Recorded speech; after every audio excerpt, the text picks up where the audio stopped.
யாழ் கடற்பரப்பினுள் இந்திய இழுவைப் படகுகளின் அடாவடி. மன்னார், சதோச மற்றும் திருக்கேதீஸ்வரம் மனித புதைகுழிகள் தொடர்பான வழக்கு விசாரணைகள். தமிழக கடற்தொழிலாளர்கள் 10 பேர் கைது. ஞானசார தேரருக்கு சிறை. ரஷ்யாவின் ஏவுகணை தாக்குதலில் 13 பேர் பலி.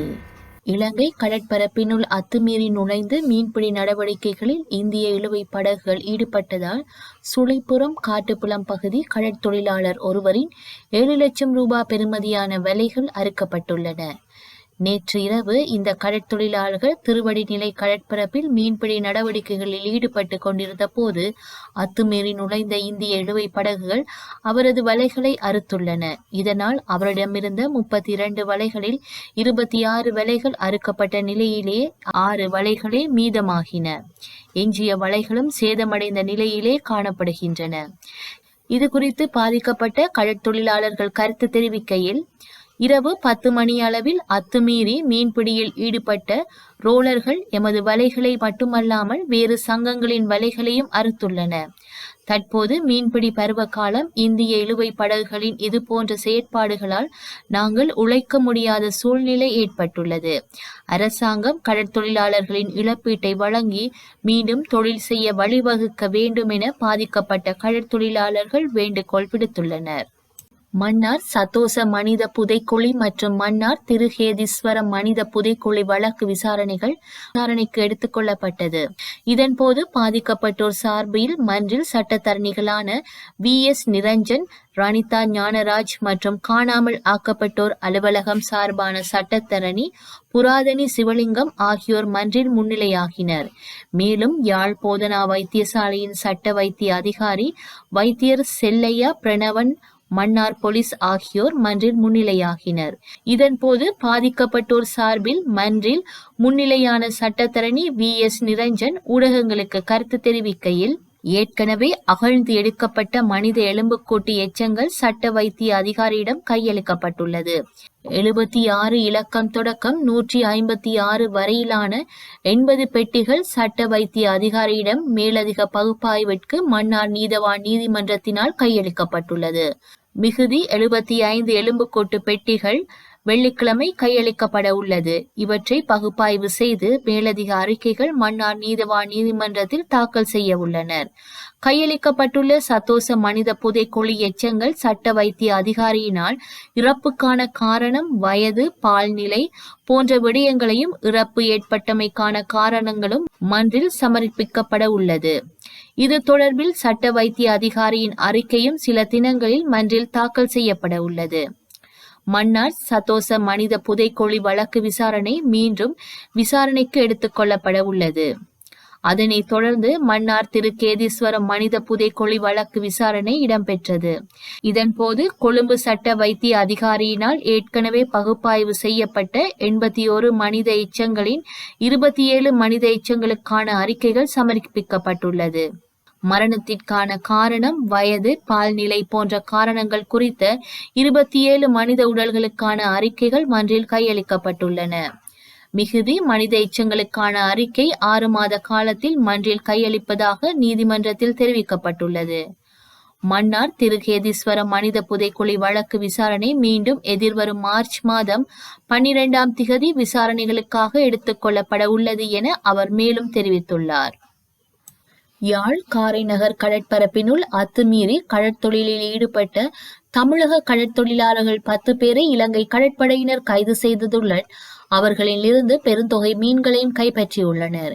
காரைநகர் கடற்பகுதியில் புதன்கிழமை இரவு சுற்றுக்காவல் நடவடிக்கையில் ஈடுபட்டிருந்த கடற்படையினர் இலங்கை கடற்பரப்பிற்குள் அத்துமீறி நுழைந்து கடற்தொழிலில் ஈடுபட்ட குற்றச்சாட்டில் 10 தமிழக கடற்தொழிலாளர்களை கைது செய்ததுடன் அவர்களின் படகொன்றினையும் படகுகளில் இருந்து பெருந்தொகை மீன்களையும் கைப்பற்றியுள்ளனர். கைது செய்யப்பட்ட கடற்தொழிலாளர்களையும் அவர்களின் படகையும் காங்கேசன்துறை கடற்படை முகாமிற்கு கொண்டு சென்றுள்ளனர்.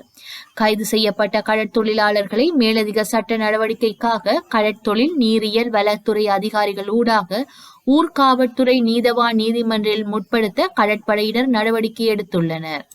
இஸ்லாமிய மதத்தை அவமதித்ததற்காக பொதுபல சேனா அமைப்பின் பொதுச் செயலாளர் கெலகொட அத்தே ஞானசார தேரருக்கு கொழும்பு நீதவான் நீதிமன்றம் 9 மாத சிறை தண்டனையை வியாழக்கிழமை விதித்துள்ளது.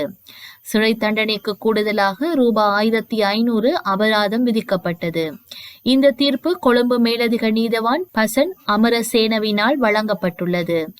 ஞானசார தேரர் குற்றச்சாட்டுகள் தொடர்பாக நீதிமன்றத்தில் ஆஜராக தவறியதை தொடர்ந்து பிறப்பிக்கப்பட்ட முந்தைய கைது வாரண்டை தொடர்ந்து இந்த தண்டனை விதிக்கப்பட்டுள்ளது.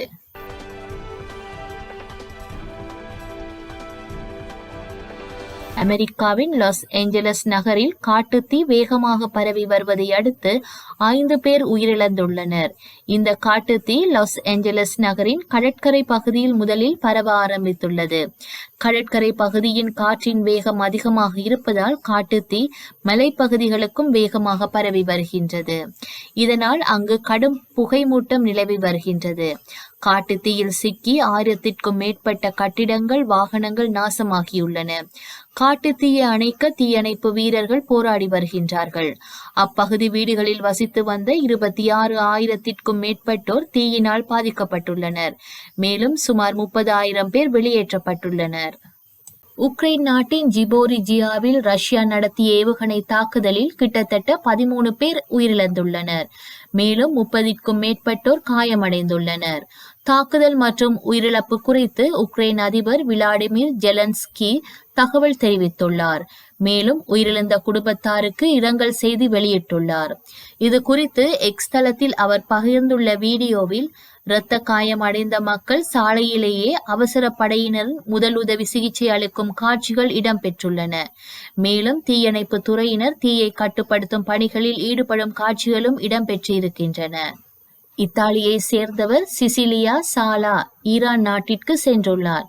பத்திரிகையாளர் விசா மூலம் ஈரான் சென்ற அவரை 3 நாட்களுக்கு பிறகு இஸ்லாமிய சட்டத்தை மீறிய குற்றச்சாட்டின் பேரில் ஈரான் அரசு கடந்த மாதம் 19ஆம் தேதி கைது செய்துள்ளது. சுமார் 3 வாரங்கள் அவர் தனிமைச் சிறையில் அடைக்கப்பட்டுள்ளார். அவரை விடுவிப்பதற்கான நடவடிக்கைகளில் இத்தாலி அரசு ஈடுபட்டுள்ளது. இந்நிலையில் இத்தாலி பத்திரிகையாளர் சிசிலியா சாலா ஈரான் சிறையிலிருந்து விடுதலையாகியுள்ளார். நேற்று பிற்பகல் விமானம் மூலம் ரோமின் சியாம்பினோ விமான நிலையத்தில் தரையிறங்கினார். அங்கு அவர் இத்தாலிய பிரதமர் ஜார்ஜியா மிலோனி உட்பட குடும்ப உறுப்பினர் பலர் வரவேற்றுள்ளனர். வரலாற்றில் இன்று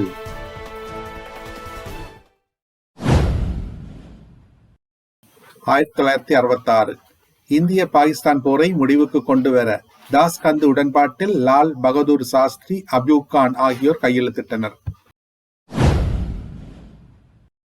1972 ஷேக் முஜிபுர் ரஹ்மான் பாகிஸ்தானில் 9 மாதங்கள் சிறை கழித்த பின்னர் புதிதாக உருவான வங்காளதேசத்திற்கு திரும்பினார்.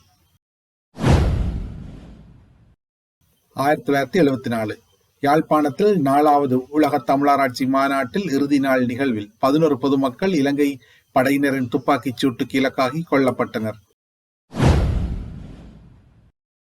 1984 117 ஆண்டுகளின் பின்னர் வத்திக்கானும் ஐக்கிய அமெரிக்காவும் தூதரக உறவுகளை ஏற்படுத்திக் கொண்டன. செய்திகளை உடனுக்குடன் தெரிந்து கொள்ள உடனே சப்ஸ்கிரைப் செய்து பெல் பட்டனை கிளிக் பண்ணவும். மேலதிக செய்திகளை தமிழ் தாய் இணையதளத்தில் பார்வையிடலாம்.